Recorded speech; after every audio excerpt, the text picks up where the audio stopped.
কৃষ্ণ। একটি বহুল প্রচলিত কবিতা আছে, কোথায় স্বর্গ কোথায় নরক, কেবলই তা বহুদূর, মানুষের মাঝে স্বর্গ নরক, মানুষেতে সুরাসুর।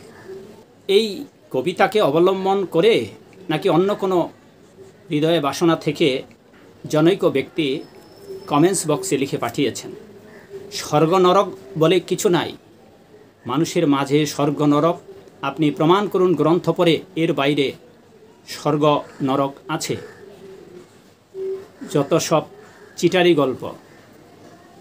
আইডিতে তার নামের সংকেত রয়েছে শুধু MMS।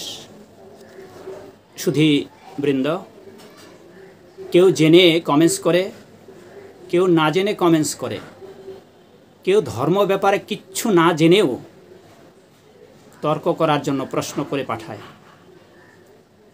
অথচ অধিকাংশ হিন্দু মানুষ ধর্মের ব্যাপারে প্রায় জানে না, তারপরেও তারা কমেন্টস বক্সে এসে প্রলাপী অনাচারী ব্যক্তিরাও যোগদান করেন।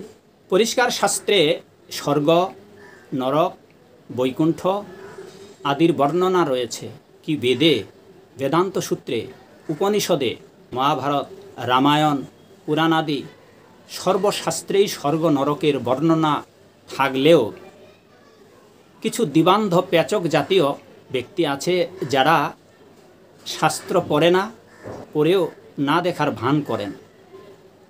অথচ মহাভারতের ভীষ্ম পর্বের 26তম অধ্যায়ের 37 শ্লোক, 33 অধ্যায়ের 20 এবং 21 শ্লোকেতে পরিষ্কারভাবে স্বর্গের বর্ণনা রয়েছে।